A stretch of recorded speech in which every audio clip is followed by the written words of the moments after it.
ಎಲ್ಲರಿಗೂ ನಮಸ್ಕಾರ. ಎಲ್ಲರೂ ಹೇಗಿದ್ದೀರಾ? ಎಲ್ಲರೂ ಚೆನ್ನಾಗಿದ್ದೀರಾ ಅಂದ್ಕೊಂಡಿದ್ದೀನಿ. ನಾನು ಕೂಡ ಚೆನ್ನಾಗಿದ್ದೀನಿ. ಯಾರೆಲ್ಲ ಹೊಸದಾಗಿ ವಿಡಿಯೋಗಳನ್ನು ನೋಡ್ತಾ ಇದ್ದೀರಾ ಸಬ್ಸ್ಕ್ರೈಬ್ ಮಾಡ್ಕೊಳ್ಳಿ, ಹಾಗೂ ಲೈಕ್ ಮಾಡಿ, ಶೇರ್ ಮಾಡಿ. ಹೀಗೆ ಹೊಸ ಹೊಸ ವಿಡಿಯೋಗಳೊಂದಿಗೆ ಪ್ರತಿದಿನ ಬರ್ತಾ ಇರ್ತೇನೆ. ಹೊಸ ರುಚಿಯನ್ನು ಕೂಡ ತಗೊಂಡು ಬರ್ತಾ ಇರ್ತೀನಿ ನಿಮಗೋಸ್ಕರ. ಬನ್ನಿ ಇವತ್ತಿನ ಲಾಗಲ್ಲಿ ಏನಿದೆ ಅಂತ ಹೇಳಿ ನೋಡೋಣ. ಇವತ್ತು ನಾನು ಬದನೆಕಾಯಿಯ ಒಂದು ಗೊಜ್ಜನ್ನು ಮಾಡ್ತಾಯಿದ್ದೀನಿ ಅಕ್ಕಿ ರೊಟ್ಟಿ ಜೊತೆಗೆ. ಬದನೆಕಾಯಿ ಕೂಡ ತೊಗೊಂಡು ಬಂದು ತುಂಬ ದಿನ ಆಗಿತ್ತು. ಯಾಕಂದರೆ ಯಾವಾಗಲೂ ಕೂಡ ತರೋದಿಲ್ಲ ನಾನು ಬದನೆಕಾಯಿನ. ಯಾಕಂದರೆ ನಮ್ಮ ಮನೆಯಲ್ಲಿ ಬದನೆಕಾಯಿ ಮಾಡಿದ್ರೆ ನಾನು ಒಬ್ಬಳೇ ಜಾಸ್ತಿ ತಿನ್ನಬೇಕಾಗತ್ತೆ. ತಿನ್ನೋದಿಲ್ಲ, ಇಷ್ಟ ಆಗಲ್ಲ ನಮ್ಮ ಮನೆಯಲ್ಲಿ ಕೆಲವರಿಗೆ ಅಂತ ಹೇಳಿ ನಾನು ಯಾವಾಗಲೂ ತರಲ್ಲ. ತುಂಬ ಅಪರೂಪಕ್ಕೆ. ಈಗ ನೋಡಿ ಒಂದು 8-10 ತಿಂಗಳಾಗಿದೆ ಅಂತ ಅನಿಸುತ್ತೆ ನಾನು ಬದನೆಕಾಯಿನ ತೊಗೊಂಡು ಬಂದು. ನನಗಿಷ್ಟ ಬದನೆಕಾಯಿ ಗೊಜ್ಜು ಮಾಡಿ. ಅಕ್ಕಿ ರೊಟ್ಟಿ ಇರ್ಬೋದು, ಜೋಳದ ರೊಟ್ಟಿ ಇರ್ಬೋದು, ಎಲ್ಲದ್ರ ಜೊತೆಗೂ ಕಾಂಬಿನೇಷನ್ನು ತುಂಬಾ ಚೆನ್ನಾಗಿರುತ್ತೆ. ಅಷ್ಟೇ ಅಲ್ಲ, ವಾಂಗಿಬಾತ್ ಕೂಡ ಚೆನ್ನಾಗಿರುತ್ತೆ, ಅದು ಕೂಡ ನನಗೆ ಇಷ್ಟ. ಬದನೆಕಾಯಿ ಪಲ್ಯ, ಗೊಜ್ಜು ಮತ್ತು ಎಣ್ಗಾಯಿ ಮಾಡಿದ್ರು, ಯಾವುದೇ ಮಾಡಿದ್ರೂ ಕೂಡ ನನಗೆ ತುಂಬಾ ಇಷ್ಟ ಆಗುತ್ತೆ. ಇವತ್ತು ನಾನು ಬದನೆಕಾಯಿನ ತೊಗೊಂಡು ಬಂದಿದ್ದೀನಿ ಗೊಜ್ಜು ಮಾಡಿ ಅಕ್ಕಿ ರೊಟ್ಟಿ ಮಾಡಬೇಕು ಅಂತ ಹೇಳಿ. ತುಂಬ ದಿನ ಆಗಿತ್ತು ಅಂತ. ಬನ್ನಿ ಯಾವ ರೀತಿ ಮಾಡ್ತೀನಿ ಅಂತೇಳಿ ನಾನು ನಿಮಗೆಲ್ಲ ತೋರಿಸ್ತೀನಿ. ಈಗ ಬದನೆಕಾಯಿ ಎಲ್ಲ ತೊಳ್ಕೊಳ್ತಾ ಇದ್ದೀನಿ. ಯಾವುದೇ ತರಕಾರಿಯಲ್ಲಿ ಚೆನ್ನಾಗಿ ತೊಳ್ಕೊಬೇಕು. ಬದನೆಕಾಯಿನ ವಿಶೇಷವಾಗಿ ತೊಳಿಬೇಕಾಗತ್ತೆ. ಹೆಚ್ಕೊಂಡ್ಮೇಲೆ ಹೇಗೆ ಅಂತ ಹೇಳಿ ತೋರಿಸ್ತೀನಿ. ಯಾರು ಕೂಡ ವಿಡಿಯೋನ ಸ್ಕಿಪ್ ಮಾಡದೆ ಫುಲ್ ನೋಡಿ. ಇವಾಗೆಲ್ಲ ಚಿಕ್ಕದಾಗಿ ಹೆಚ್ಚಿ ಇಟ್ಕೊಳ್ತಾ ಇದ್ದೀನಿ.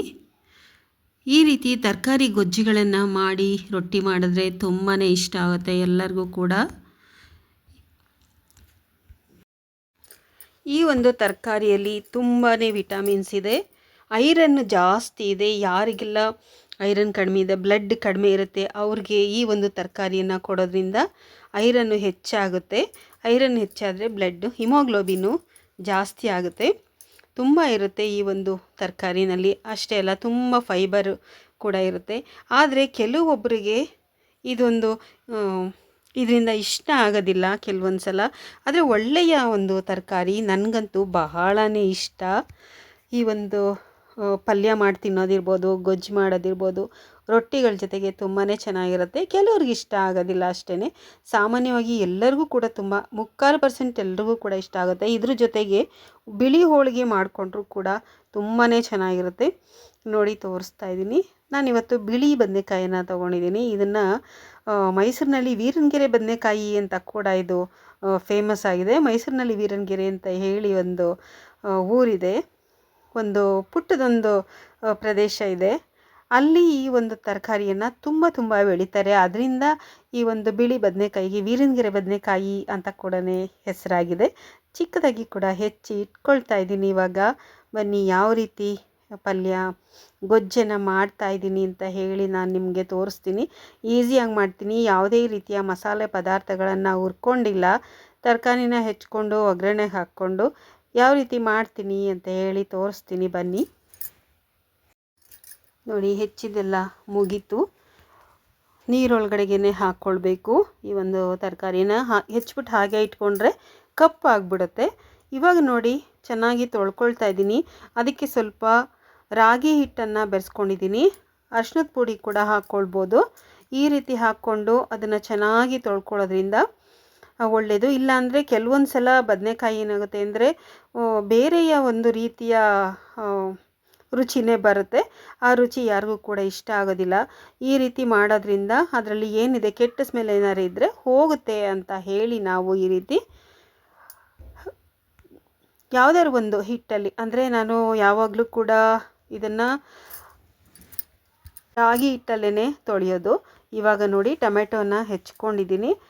ರುಬ್ಕೊಳ್ಳೋದಕ್ಕೆ ಸ್ವಲ್ಪ ಕಡಲೆ ಹಾಕ್ಕೊಳ್ತಾ ಇದ್ದೀನಿ. ಕರ್ಬೇವಿನ ಸೊಪ್ಪು ಕೂಡ ಹಾಕ್ಕೊಂಡಿದ್ದೀನಿ. ಇನ್ನೇನು ಹಾಕ್ಕೊಳ್ತಾ ಇಲ್ಲ. ಯಾವುದೇ ರೀತಿಯ ಹುರಿದಿರುವಂತಹ ಮಸಾಲೆನ ಹಾಕ್ತಾ ಇಲ್ಲ. ಅದಕ್ಕೊಂದು ಸ್ವಲ್ಪ ಕೊಬ್ಬರಿ ತುರಿ ಕೂಡ ಹಾಕ್ಕೊಳ್ತಾ ಇದ್ದೀನಿ. ಇದಿಷ್ಟನ್ನು ಕೂಡ ನುಣ್ಣಗೆ ಮಸಾಲೆನ ರುಬ್ಕೊಳ್ಳೋಣ. ಇನ್ನೇನು ಮಸಾಲೆ ಹಾಕಿಲ್ಲ ನೋಡಿ, ಸಿಂಪಲ್ ಆಗಿದೆ. ಮನೆಯಲ್ಲಿ ಯಾವ ಖಾರದ ಪುಡಿಯನ್ನು ಬಳಸ್ತೀರಾ ಅದೇ ಖಾರದ ಪುಡಿಯನ್ನು ಕೂಡ ಹಾಕ್ಕೊಂಡ್ರೆ ಆಯಿತು. ಈಗ ನಾನು ಒಂದು ಬಾಣಲಿ ಇಟ್ಕೊಂಡಿದ್ದೀನಿ. ಬಾಣಲಿಗೆ ಸ್ವಲ್ಪ ಎಣ್ಣೆ ಹಾಕ್ಕೊಳ್ತಾ ಇದ್ದೀನಿ. ಯಾವ ಎಣ್ಣೆ ಬೇಕಾದರೂ ಹಾಕ್ಕೊಳ್ಳಿ. ನಿಮ್ಮ ಮನೇಲಿ ಯಾವುದು ಅಡುಗೆಗೆ ಬಳಸ್ತೀರಾ ಆ ಎಣ್ಣೆನ ಬಳಸಿ. ಕೊಬ್ಬರಿ ಎಣ್ಣೆ ಬಳಸೋ ಹಾಗಿದ್ರೆ ಕೊಬ್ಬರಿ ಎಣ್ಣೆ ಕೂಡ ಹಾಕ್ಕೊಳ್ಬೋದು. ಈಗ ನಾನು ಬಾಣಲಿಗೆ ಎಣ್ಣೆನ ಹಾಕ್ಕೊಂಡಿದ್ದೀನಿ. ಇವಾಗ ಸಾಸಿವೆ ಹಾಕ್ಕೊಳ್ತಾ ಇದ್ದೀನಿ ಒಗ್ಗರಣೆಗೆ. ಸಾಸಿವೆ, ಸ್ವಲ್ಪ ಜೀರಿಗೆ ಕೂಡ ಹಾಕ್ಕೊಳ್ತೀನಿ. ಯಾವುದೇ ಒಗ್ಗರಣೆ ಮಾಡಿಕೊಂಡ್ರೂ ಕೂಡ ಒಂದು ಸ್ವಲ್ಪ ಜೀರಿಗೆ ಹಾಕ್ಕೊಂಡ್ರೆ ಒಳ್ಳೆಯದು, ಜೀರ್ಣಕಾರಿ ಅಂತ ಜೀರಿಗೆ ಕೂಡ ಹಾಕ್ಕೊಳ್ತಾ. ಇವಾಗ ಈರುಳ್ಳಿ ಕೂಡ ಹಾಕ್ಕೊಳ್ತಾ ಇದ್ದೀನಿ ಒಗ್ಗರಣೆಗೆ. ಈರುಳ್ಳಿ ತುಂಬಾ ಒಳ್ಳೆಯದು ಬದನೆಕಾಯಿ ಜೊತೆಗೆ, ಯಾಕಂದರೆ ಬದನೆಕಾಯಿ ತುಂಬ ಉಷ್ಣ ಪದಾರ್ಥ ಆಗಿರೋದ್ರಿಂದ ಈರುಳ್ಳಿ ತಂಪಿನ ಪದಾರ್ಥ. ಅದಕ್ಕೇ ಈರುಳ್ಳಿನ ಹೆಚ್ಚು ಹಾಕ್ಕೊಂಡು ಬದನೆಕಾಯಿ ಪಲ್ಯವನ್ನು ಮಾಡಬೇಕಾಗತ್ತೆ, ಗೊಜ್ಜಾಗಲಿ ಪಲ್ಯ ಆಗಲಿ. ಈಗ ಇದನ್ನು ಚೆನ್ನಾಗಿ ಹುರ್ಕೊಳ್ಳೋಣ. ಹಸಿದು ಘಮ ಎಲ್ಲ ಹೋಗಬೇಕು, ಅಲ್ಲಿವರೆಗೂ ಕೂಡ ಚೆನ್ನಾಗಿ ಈರುಳ್ಳಿಯನ್ನು ಹುರ್ಕೋಬೇಕು. ಈರುಳ್ಳಿ ಹುರ್ಕೊಂಡಾದ್ಮೇಲೆ ಇದಕ್ಕೆ ಬದನೆಕಾಯನ್ನು ಸೇರಿಸ್ಕೋಬೇಕಾಗತ್ತೆ. ಈಗ ಬದನೆಕಾಯಿನ ಸೇರಿಸ್ಕೊಳ್ತಾ ಇದ್ದೀನಿ ಒಗ್ಗರಣೆಗೆ. ಎಷ್ಟು ಬೆಳ್ಳಗಿದೆ ನೋಡಿ. ರಾಗಿ ಹಿಟ್ಟಲ್ಲಿ ಈ ಥರ ತೊಳೆದ್ರೆ ಚೆನ್ನಾಗಿ ಬೆಳ್ಳಗಿರುತ್ತೆ. ರಾಗಿ ಹಿಟ್ಟಲ್ಲೇ ತೊಳ್ಕೊಬೇಕು. ಇಲ್ಲ ಅಂತ ಅಂದರೆ ರಾಗಿ ಹಿಟ್ಟು ಇಲ್ಲದೇ ಇದ್ದರೆ ಅರಿಶಿನದ ಪುಡಿಯನ್ನು 1 ಸ್ಪೂನಷ್ಟು ಹಾಕಿ ಇದನ್ನು ಚೆನ್ನಾಗಿ ತೊಳೆದು ರೆಡಿ ಮಾಡ್ಕೋಬೇಕು. ಇವಾಗೆಲ್ಲನೂ ಸೇರಿಸ್ಕೊಳ್ತಾ ಇದ್ದೀನಿ. ಇವಾಗ ಇದಕ್ಕೆ ನೀರನ್ನು ಹಾಕ್ದೇ ಹಾಗೆ ಒಗ್ಗರಣೆನಲ್ಲೇ ಚೆನ್ನಾಗಿ ಬೇಯಿಸ್ಕೊಳ್ಬೇಕು. ಒಂದು ಸ್ವಲ್ಪ ಹೊತ್ತು ಈ ಥರ ತಿರುಗಿಸ್ತಾ ಇರಬೇಕು. ಹಾಗೆಯೇ ತಿರುವಾಕಿ ಮತ್ತು ಸ್ವಲ್ಪ ಹೊತ್ತು ಮುಚ್ಚಬೇಕು. ಅದು ಹಬೆ ನೀರಲ್ಲೇ ಅರ್ಧ ಬೆಂದ್ಬಿಡಬೇಕು ನೋಡಿ. ಅರ್ಧ ಬೆಂದ್ಕೊಳ್ತಾ ಇದೆ. ಬೆಂದಿದೆ ಅಂತ ಅಂದಾಗ ನಾವು ಏನು ರುಬ್ಬಿಟ್ಕೊಂಡಿದ್ವಲ್ಲ ತೆಂಗಿನಕಾಯಿ ಮತ್ತು ಟೊಮೆಟೊನ ಇವಾಗ ಸೇರಿಸ್ಕೊಳ್ತಾ ಇದ್ದೀನಿ ನೋಡಿ. ಈಗ ಚೆನ್ನಾಗಿ ಮಿಕ್ಸ್ ಮಾಡ್ಕೊಳ್ಳೋಣ. ಇದಕ್ಕೆ ಇವಾಗ ಖಾರದ ಪುಡಿ ಕೂಡ ಸೇರಿಸ್ಕೊಳ್ತೀನಿ ನಾನು. ನಿಮ್ಗೆ ಎಷ್ಟು ಖಾರದ ಪುಡಿ ಖಾರ ಬೇಕು ಅಷ್ಟು ಖಾರನ ಸೇರಿಸ್ಕೊಳ್ಳೋಣ. ಈ ಥರ ಎಲ್ಲ ಗೊಜ್ಜಿಗೆ ಸ್ವಲ್ಪ ಖಾರದ ಪುಡಿ ಹೆಚ್ಚಾಗಿ ಹಾಕ್ಕೊಳ್ಬೇಕು. 2 ಸ್ಪೂನ್ ಆದರೂ ಬೇಕಾಗುತ್ತೆ ಖಾರಕ್ಕೆ. ಇಷ್ಟನ್ನು ಹಾಕ್ಕೊಂಡು ಇವಾಗ ಚೆನ್ನಾಗಿ ಮಿಕ್ಸ್ ಮಾಡ್ಕೊಳ್ಳೋಣ. ನೋಡಿ, ಈ ಥರ ಚೆನ್ನಾಗಿ ಮಿಕ್ಸ್ ಮಾಡ್ಕೋಬೇಕು. ತುಂಬ ಇವಾಗಲೇ ನೀರನ್ನು ಹಾಕಬೇಡಿ. ಒಂದು ಸ್ವಲ್ಪ ಹೊತ್ತು ಈ ರೀತಿ ಮಿಕ್ಸ್ ಮಾಡಿ ಆಮೇಲೆ ನೀರನ್ನು ಹಾಕ್ಕೊಳ್ಬೇಕು. ಆ ಬಿಸಿಯಲ್ಲೇ ಬೆಂದ್ಕೊಳ್ಬೇಕು ಮಸಾಲೆ ಎಲ್ಲ. ನೋಡಿ, ಸ್ವಲ್ಪ ನಿಮಗೆ ಎಷ್ಟು ಅಳತೆ ಗ್ರೇವಿ ಬೇಕು ಅಷ್ಟು ನೀರನ್ನು ಹಾಕ್ಕೊಳ್ಳಿ. ನಮ್ಮ ಮನೇಲಿ ಸ್ವಲ್ಪ ಗ್ರೇವಿ ಇಷ್ಟಪಡ್ತಾರೆ. ನನಗೆ ಹಾಗೆ ಇರುವಂತಹ ಪಲ್ಯ ಗೊಜ್ಜು ಇಷ್ಟ ಆಗುತ್ತೆ. ಆದರೆ ನಮ್ಮ ಮನೇಲಿ ಗ್ರೇವಿ ಇಷ್ಟಪಡೋದ್ರಿಂದ ಸ್ವಲ್ಪ ಗ್ರೇವಿ ಇರೋ ಥರನೇ ಮಾಡ್ತೀನಿ ನಾನು. ಗೊಜ್ಜು ಟೈಪಲ್ಲೇ ಮಾಡ್ಕೊಳ್ತೀನಿ. ಇವಾಗ ಒಂದು ಸ್ವಲ್ಪ ಉಪ್ಪನ್ನು ಹಾಕ್ಕೊಳ್ತಾ ಇದ್ದೀನಿ. ಅರ್ಧ ಬೆಂದಿರುತ್ತಲ್ಲ ಕಾಯಿ, ಇವಾಗ ನಾವು ಉಪ್ಪನ್ನು ಸೇರಿಸ್ಕೊಳ್ಬೇಕು. ಇದ್ರ ಜೊತೆಗೆ ಸ್ವಲ್ಪ ಸಕ್ಕರೆ ಕೂಡ ಹಾಕ್ಕೊಳ್ತೀನಿ, ಅಥವಾ ಬೆಲ್ಲ ಕೂಡ ಹಾಕ್ಕೊಳ್ಬೋದು ನೀವು. ಬೆಲ್ಲ ಆಗಲಿ ಸಕ್ಕರೆ ಆಗಲಿ, ಒಂದು ಸಿಹಿ ಇದಕ್ಕೆ ಗೊಜ್ಜಿಗೆ ಏನೇ ಗೊಜ್ಜು ಮಾಡಿ ಅದಕ್ಕೆ ಸಿಹಿ ಹಾಕೋದು ಇನ್ನೂ ಕೂಡ ತುಂಬಾ ರುಚಿ ಕೊಡುತ್ತೆ. ನೋಡಿ, 1 ಸ್ಪೂನಷ್ಟು ಸಕ್ಕರೆನ ಹಾಕ್ಕೊಳ್ತಾ ಇದ್ದೀನಿ. ನೀವು ಹಾಕಿ ನೋಡಿ, ಯಾವುದೇ ಗೊಜ್ಜು ಮಾಡಿ, ಟೊಮೆಟೊ ಗೊಜ್ಜು ಮಾಡಿ, ಏನೇ ಮಾಡಿ ಸ್ವಲ್ಪ ಬೆಲ್ಲ ಅಥವಾ ಸಕ್ಕರೆನ ಸೇರಿಸ್ಕೊಳ್ಳಿ. ಸಕ್ಕರೆ ಬೇಡ ಅನ್ನೋರು ಬೆಲ್ಲ ಹಾಕ್ಕೊಳ್ಳಿ. ತುಂಬಾ ಟೇಸ್ಟ್ ಕೊಡುತ್ತೆ. ಈ ಖಾರಕ್ಕೆ ಸಿಹಿ ಮಿಕ್ಸ್ ಆದಾಗ ತುಂಬ ಟೇಸ್ಟ್ ಕೊಡುತ್ತೆ. ಅದೇ ರೀತಿ ನಾವು ಸಿಹಿ ಮಾಡಬೇಕಾದ್ರೆ 1 ಚಿಟಿಕೆಯಷ್ಟು, 1 ಪಿಂಚಷ್ಟು ಉಪ್ಪನ್ನು ಹಾಕಿದ್ರೆ ಟೇಸ್ಟ್ ಕೊಡುತ್ತೆ. ಹೀಗೆ ಅಡುಗೆನಲ್ಲಿ ಇದೆಲ್ಲ ಒಂದು ಸೀಕ್ರೆಟ್ ಟಿಪ್ಸ್ ಅಂತ ಹೇಳ್ಬೋದು. ನೋಡಿ, ಗೊಜ್ಜು ಯಾವ ರೀತಿ ಆಗ್ತಾ ಇದೆ ಅಂತ.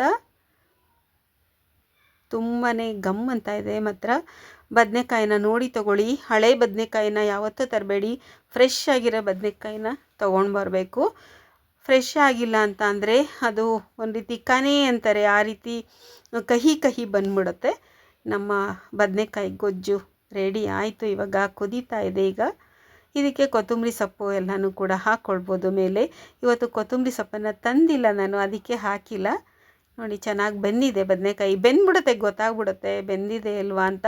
ನೋಡೋ ಅವಶ್ಯಕತೆಯೇ ಇಲ್ಲ. ಒಗ್ಗರಣೆನಲ್ಲೇ ನಾವು ಅರ್ಧ ಬೇಯಿಸ್ಕೊಂಡು ಬಿಡಬೇಕು.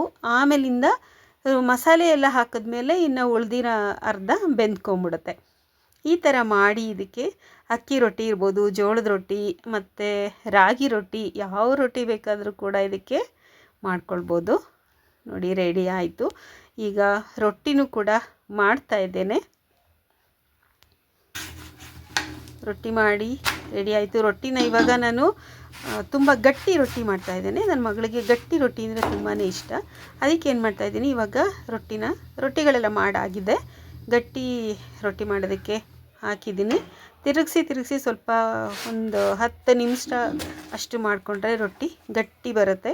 ನನಗೆ ಸ್ವಲ್ಪ ಸ್ಮೂತ್ ಇರೋ ರೊಟ್ಟಿನ ಇಷ್ಟಪಡ್ತೀನಿ.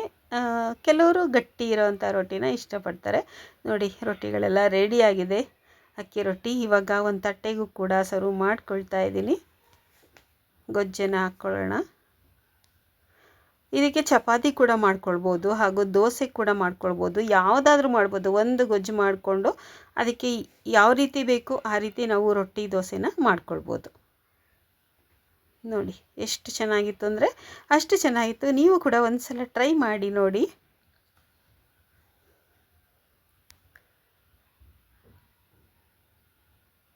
ಇವತ್ತಿನ ವಿಡಿಯೋ ಎಲ್ಲರಿಗೂ ಕೂಡ ಇಷ್ಟ ಆಗಿದೆ ಅಂತ ತಿಳ್ಕೊಂಡಿದ್ದೀನಿ. ಇಷ್ಟ ಆಗಿದರೆ ಲೈಕ್ ಮಾಡಿ, ಶೇರ್ ಮಾಡಿ ಹಾಗೂ ಕಮೆಂಟ್ ಮಾಡಿ ಸಪೋರ್ಟ್ ಮಾಡ್ತಾಯಿರಿ. ಸಬ್ಸ್ಕ್ರೈಬ್ ಮಾಡ್ಕೊಳ್ಳಿ. ಈ ವಿಡಿಯೋನ ಇಷ್ಟೊತ್ತವರೆಗೂ ನೋಡಿದ್ದಕ್ಕೆ ಎಲ್ಲರಿಗೂ ಕೂಡ ನನ್ನ ತುಂಬು ಹೃದಯದ ಧನ್ಯವಾದಗಳು.